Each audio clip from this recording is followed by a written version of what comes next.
Hello, my name is Margaret Collins, but everyone calls me Maggie. I live in Fairfax, Virginia, a quiet suburb where the seasons change gently and life moves at a pace that lets you notice things, if you're paying attention. I'm 62 years old now. For 35 years, I was someone's wife. For 34 years, I was someone's mother. And for most of those years, I forgot to be myself. What I'm about to share with you isn't a story of triumph or revenge. It's simpler than that, and perhaps more difficult. It's a story about learning to come home not to a house, but to yourself. It's about the quiet revolution that happens when you finally ask, "What about me?" This is what happened when my marriage ended, and what began after. I'm not his guardian. Please contact his new wife. In the hospital corridor of Fairfax, I said those words and walked away slowly. My steps felt light, as if I were being swept along, but when the elevator doors closed, my knees suddenly gave out. The parking lot, the car, my forehead pressed against the steering wheel. I cried for a long time. When had 35 years turned their back on me? The end came like a collapse, but perhaps the beginning had been cracking for a long time. Michael retired from the county tax office after 33 years. On his last day, colleagues prepared a cake and he gave a brief speech. "Thank you. Stay healthy, everyone." That was it. In the car ride home, he kept gripping the steering wheel. Having strength in his hands made him feel like he was holding onto something. The first month was okay. He tidied up loose ends and rebuilt the garage shelves. From the second month on, his time on the sofa grew longer. Morning news, daytime dramas, evening variety shows. The remote control became familiar in his hand, melting into it. I brought him coffee and asked, "What are you doing today?" He didn't look up. "I'll rest." I worked at the cosmetics counter in a department store 3 days a week, from 10 in the morning to 4 in the afternoon. There weren't many customers, but I kept the samples neatly arranged and wiped down the perfume bottles. After work, I stopped by the grocery store to shop for dinner. When I came home, Michael was in the same spot, his body tilted to one side of the sofa. "Why don't you try the gym nearby?" "What for?" "Meet your friends. Call Tom or Ray." "Not interested." Conversations became that short. Before retirement, he'd been sensitive about wrinkles in his suits. Now he didn't even look in the mirror. Shaving every 3 days, showering every 2 days, watching someone slowly crumble beside you was quieter than you'd think. Collapse made no sound. That fall, Michael said, "There's a hiking club. Should I sign up?" I felt relieved. "Good idea. You should get out." The following Saturday, Michael woke at 5 in the morning. He'd already ordered hiking clothes and boots online. His back was straight for the first time in a while as he tied his shoelaces at the door. I watched through the curtain as he drove away. The dawn air was still cold, but my heart was warm. I thought he'd come back, the person. A month later, Michael dyed his hair black. "Why?" I asked. "Just want to look younger." He bought cologne at the department store, 2 pairs of jeans, 3 polo shirts. A leather jacket was on sale, he said. Hangers multiplied. The closet had no empty space. I decided not to ask. People have the right to take care of themselves. I thought that as you age, self-respect leans on small things. A drop of cologne, a new shirt. That couldn't be bad. One Sunday, I found a receipt in Michael's jacket pocket. I was about to do laundry when I checked it. A French restaurant in Georgetown. 2-person course menu, $185. The date was last Friday. Michael had said he'd been hiking that day. I placed the receipt on the dining table and sat there for a long time. The living room clock ticked. The sun slowly set. I made dinner, salad and grilled chicken breast. When Michael came in, I didn't ask. He showered and sat at the table. We ate. There was no conversation. At night, I lay in bed looking at the ceiling. Hiking and course menu. The distance between those 2 words kept growing. Outside the window, the moon rose. The round moon said nothing. It was just there, high and cold. I put the receipt in a drawer, but I kept thinking about it. When I made coffee in the morning, when I helped customers at the store, when I washed dishes in the evening. $185. 2 people. Friday night. A week later, Michael went out again. Hiking club meeting. He wore a new jacket, clean shave and cologne applied. Listening to the car drive away, I drank my coffee. My hand trembled. I put down the cup.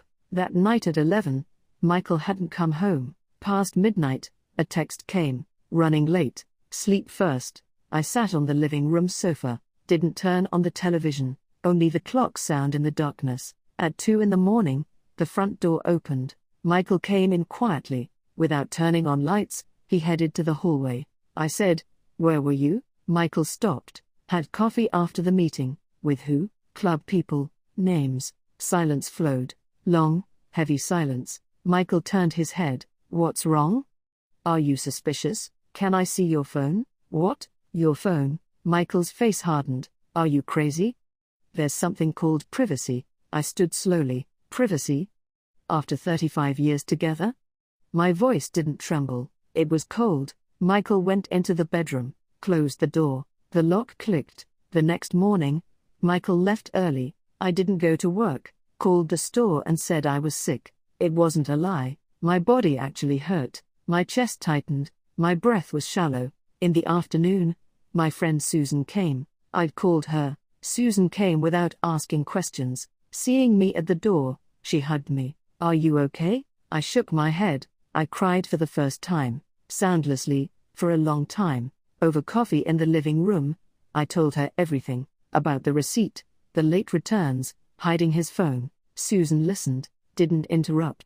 When the story ended, Susan said, "You need to confirm." "How?" "Ask him directly, or find evidence." "Evidence?" "Maggie, you already know. You just need confirmation." That night, Michael showered. He left his phone on the bedside table. I stood in the hallway, heard the shower running. I entered the bedroom. My hand trembled. I picked up the phone. The password was Michael's birthday, 4 digits. The screen unlocked. In the message list, one name appeared, Hannah. I tapped the screen. Messages unfolded. Heart emojis, photos, a selfie from a restaurant, Michael and a young woman. She was smiling, leaning on his shoulder. "Opa, today was really nice." "Me too. Let's meet again next week." "The necklace is so pretty. All my friends asked about it. It suits a pretty person." I put down the phone. The shower stopped. I left the bedroom and went to the living room, sat on the sofa,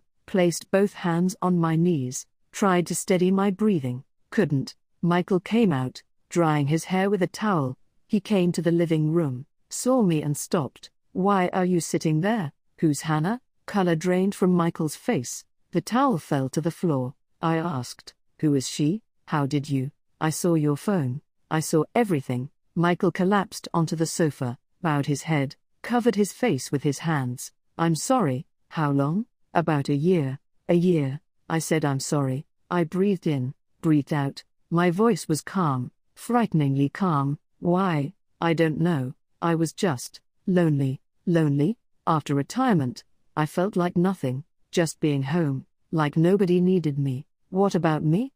"I was beside you." "That's different. You're familiar." "Hannah likes seeing me. She appreciates me, needs me." I laughed, soundlessly, a bitter laugh. 35 years is familiarity? Was I your background? Michael couldn't answer. "Let's divorce." "What?" I said, "Let's divorce." "Maggie, calm down. Let's talk. I can end it. With Hannah, it's already over. Us." The next day, I found a lawyer, Catherine Young, a family law specialist. The office was quiet. Catherine was calm. "How can I help you?" I took out prepared documents, bank statements, house papers, receipt photos, phone screenshots. Catherine reviewed them slowly. "Virginia is a no-fault divorce state. 1 year separation, or immediate with fault. Adultery is grounds for fault. How long will it take? If you agree, we can finish within 3 months. How do you want to divide assets?" "Half and half, fairly." Catherine nodded. "Wise choice. If it becomes an emotional battle, you'll both be exhausted." On the drive home, I pulled over to one side of the parking lot, sat holding the steering wheel for a long time. Tears came. This time I didn't hold them back. I cried out loud. It was the sound of 35 years collapsing, or perhaps, the sound of things that had been cracking for a long time finally falling. The sky was overcast. It looked like rain. I started the engine, moved forward, slowly, surely. Michael packed, within a week, clothes and books, razor and watch, 2 large suitcases, 35 years fit into wheeled bags. At the door, he looked back. Does it really have to be this way? I didn't answer. Opened the door. Michael left. The car engine started, grew distant, disappeared. The house was quiet, strangely quiet, the refrigerator running, clock ticking, heater turning on. Things I hadn't heard before could all be heard. I walked through the living room, past the bedroom to the kitchen, from the kitchen back to the living room. Only my footsteps followed. The first night, sleep wouldn't come. The bed was too wide. I lay on one edge looking at the ceiling. The darkness was heavy. When I closed my eyes, Michael's face appeared, and Hannah, the woman with the necklace, smiling face. At 4 a.m,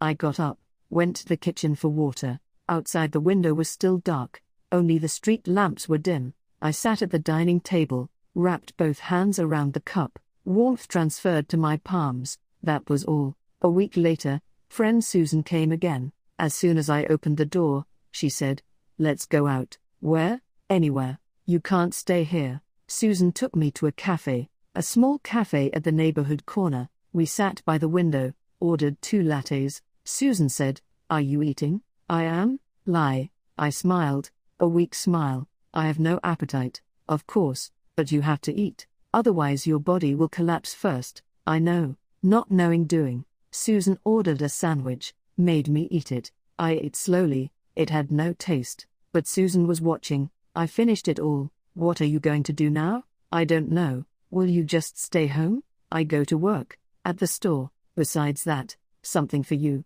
"Start something." I shook my head.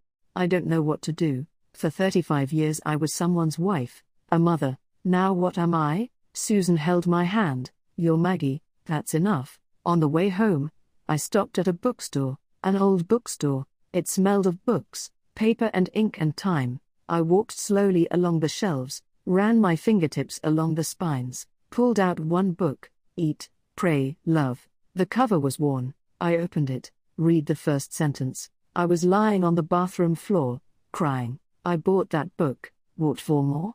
The bag was heavy, but it was good, having weight, being filled with something. That night, I leaned against the bed reading. 1 page, 2 pages, pages turned. Time passed. Past 1 a.m, I turned off the light. Sleep came for the first time. Shallow, but it came. A few days later, I stood in front of the community center. Through the glass door, I could see people unrolling yoga mats. I hesitated, thought about turning back, but I pushed the door. Instructor Nora approached. "First time?" "Yes." "Welcome. Just be comfortable. Don't push yourself." I received a mat and found a spot in the back. Others sat down. About 10 people, mostly women. Nora stood in front. "Close your eyes. Focus on your breath." I closed my eyes. Inhale, exhale. My chest rose and fell. Nora's voice was gentle. "Listen to your body's voice. Don't push. Love today's body as much as today."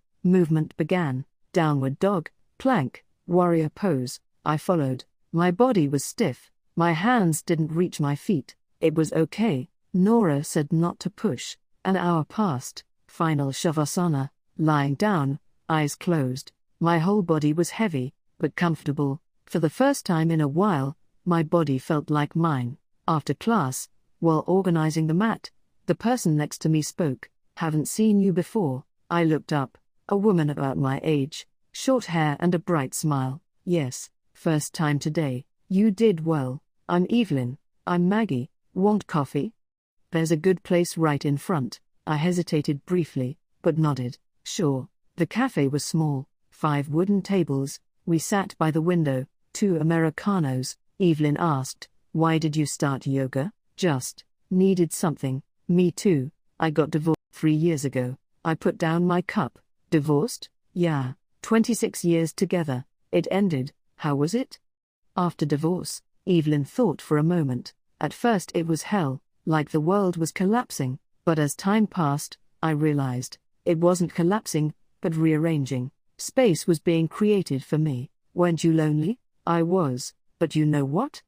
Being peaceful alone is better than being lonely together." I mulled over that sentence. Being lonely together, that had been the last few years, beside Michael but always alone. And now?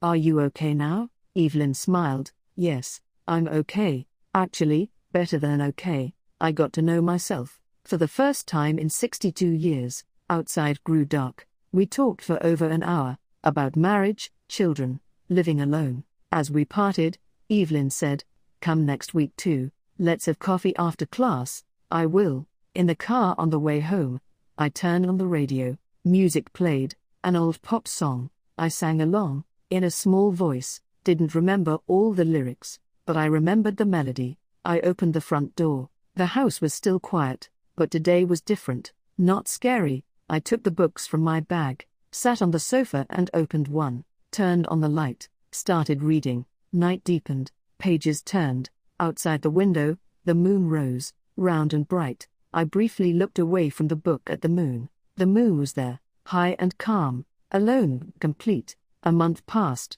I went to yoga class every week, had coffee with Evelyn, read books. The quiet of night became familiar. Being alone became less frightening. One Saturday morning, I drove out. The destination was Chesapeake Bay, 2 hours away, a trip alone. First time in my life. The highway stretched out. Music played on the radio. I cracked the window. Wind came in. My hair scattered. I smiled, for no reason. I arrived at the beach, parked the car, heard the waves, went down to the sand, took off my shoes, walked barefoot. Sand dug between my toes. It was cold. It was good. I sat by the water. Waves rolled in, wet my toes and retreated, came again, retreated again. Not an ending but a cycle. I hugged my knees and watched the sea. The horizon was far, couldn't see the end. My phone rang, unknown number. I answered. Maggie? An unfamiliar woman's voice. Yes. Who is this?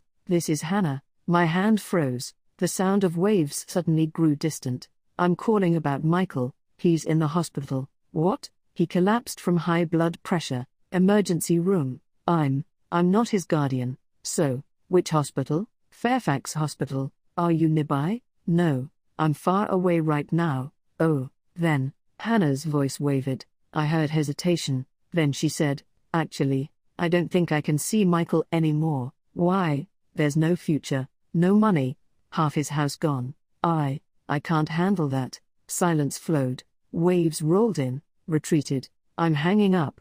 Wait, there's nothing more to say. I hung up, put the phone down on the sand, looked at the sky. Clouds slowly drifted. I sat for an hour, then stood, returned to the car, started the engine, headed to the highway. I arrived at the hospital at 4 in the afternoon, asked at the emergency desk, looking for patient Michael Collins. "Are you family?" "No, I'm his ex-wife." The nurse checked the computer. He was moved to room 306 on the 3rd floor. I took the elevator, pressed the button for the 3rd floor, saw myself in the mirror. My face was pale. The door opened. I walked down the corridor, room 306. Stood at the door, knocked. "Come in." I opened the door. Michael lay in bed, wearing an oxygen mask. The monitor beeped. His face had aged rapidly, dye-faded hair, wrinkled hospital gown, unfocused eyes. "Maggie." His voice was weak. "How did you come?" Hannah called. Michael's eyes wavered. "That person, where is she?" "Gone." "What?" "She left. You." Michael's face crumbled. "Why?" "No future," she said. "No money. No house. She left me." "That's what she said." Michael looked at the ceiling. Tears flowed, soundlessly. I went to the window, looked outside, saw the parking lot, cars coming and going. "Maggie." "Yes. I'm sorry. I know. Really, really sorry. Can I come back?" I turned slowly, looked at Michael, the man in the bed, once my husband, 35 years together, now a stranger. "No, please, we can start over. I was wrong, I know, but there is no we." "Michael." "Maggie, I can't live alone. Learn." I went to the bedside, pulled up a chair and sat, looked at Michael's hand, an old hand, but I didn't hold it. "I'm learning too, how to live alone." "You're strong." "No, I'm scared, can't sleep at night. When I wake up in the morning, being alone hits me. But you know what? It's better." "Better how?" "Better than being lonely together. Being peaceful alone is better." Michael shook his head. "I loved you." "No, you needed me." "It wasn't love." What's the difference? I breathed in, spoke slowly. Love is accepting someone as they are. Need is wanting to be filled. You tried to fill something from me, from Hannah too, but it didn't fill, because you're empty inside. So what should I do? Fill yourself, with your own strength. I stood, picked up my bag, headed for the door. Maggie, I stopped, didn't turn around. I'm sorry, really, me too, we both did wrong, not just you. While I was beside you, I erased myself, thought that was love, but it wasn't. Then what now? What are we? Over, completely. I opened the door, stepped into the corridor, closed the door, click, a small sound but certain. I walked down the corridor, took the elevator, pressed the first floor button, descended. The door opened, crossed the lobby and went outside. I stood in the parking lot. The sun was setting. The sky was orange, sunset. I looked up at the sky. Tears came. I didn't hold them back. They flowed down my cheeks, along my chin, to my neck. It was sadness, but also liberation. 35 years of weight fell away. I became lighter, frighteningly light, but I felt like I could fly. I got in the car, started the engine, looked in the rearview mirror. The hospital receded, grew smaller, disappeared. I entered the highway, turned on the radio, music played. I sang along, raised my voice, rolled down the window. Wind came in, my hair flew. The road home, the traffic light turned red. I stopped. A couple was in the next lane, laughing. I watched them, didn't envy them, just watched. The light changed. I started, moved forward, slowly, surely, alone but okay for the first time. Stars appeared in the sky. 1, 2, 3. Night came. The moon rose, round and bright. I drove watching the moon. The moon followed, kept following. I wasn't alone. The moon was there. Winter passed and spring came. Forsythia bloomed on Fairfax streets. Yellow flowers climbed fences. I opened the window and felt the breeze. It smelled of flowers, sweet and light. I continued yoga, 3 times a week. My body became flexible. My hands reached my feet. I could hold warrior pose longer. Nora said, "You've improved a lot." I smiled. "Just my body?" "Your heart too." I had coffee with Evelyn every week. Sometimes we had dinner. Italian restaurants, Thai places, small bistros. We shared wine together, talked about the past, the present, the future. "I'm thinking of opening a cafe." One evening, I said. "A cafe?" "Yeah, small, just a few tables." "Sounds good. Where?" I saw an empty shop on Main Street alley, small and quiet. Evelyn raised her glass. "Maggie's Cafe." "Wonderful. I'm scared too, of course, but fear isn't bad.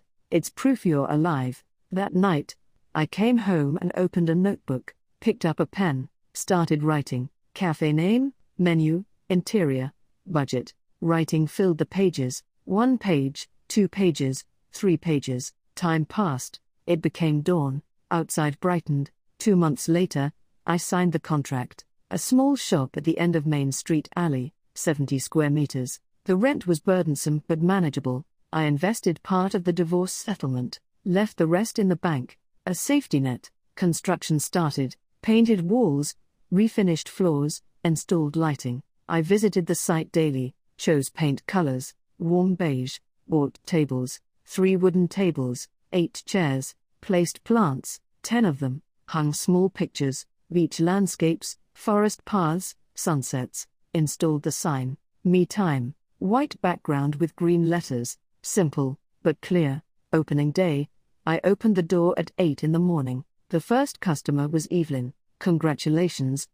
She brought flowers, pink roses. Susan came, Nora came, friends from yoga class came. The cafe filled, laughter echoed. My daughter Grace flew in from San Diego, arrived in the afternoon, walked in and said, "Mom, this place is so nice." "Really?" "Yeah, it's so you." "What does that mean?" Grace looked around the cafe. "Warm, quiet, comfortable, just like you, Mom." My eyes grew hot. I held back. Grace came over and hugged me. "Mom, you did well, really well, thank you. Your face looks different." "How?" "Lighter. Before, you looked like you were carrying something heavy. Now you look free." In the evening, Grace stayed at the house. We made pasta together, drank wine. Outside the window, the moon rose. Grace asked, "How's Dad?" "I don't know. We don't talk." "Are you okay?" "Yes, I'm okay. Aren't you lonely?" I swirled my wine glass. Red liquid spiraled inside. "Sometimes I'm lonely, but being alone isn't just loneliness, it's also freedom and peace." Grace held my hand. "If you're happy, I'm happy." "Me too. If you're happy, I'm happy." The next morning, Grace left for the airport. I went to the cafe alone, opened the door, turned on the lights, started the coffee machine. The sound of grinding beans, espresso extracted, aroma spread. A customer came, an elderly gentleman, holding a newspaper. "One Americano, please." "For here?" "Yes." He sat by the window. I brought him coffee. The gentleman said, "Nice place, thank you." In the afternoon, a young woman came, carrying a laptop. She worked, sat for 2 hours. On her way out, she said, "So quiet here, I'll come again." I closed in the evening. Calculated sales, not much, but it was okay. It was a beginning. I came home, showered, and changed into comfortable clothes, made a salad in the kitchen, poured a glass of wine, sat at the dining table. Moonlight settled on the tablecloth. I opened a book, recently purchased, a poetry collection, Mary Oliver's poems. I read one passage. "What is it you plan to do with your one wild and precious life?" I took a sip of wine, warmth flowing down my throat spread through my chest. The question resonated. Your one wild and precious life, what will you do with it? I looked out the window. The moon was there, round and bright.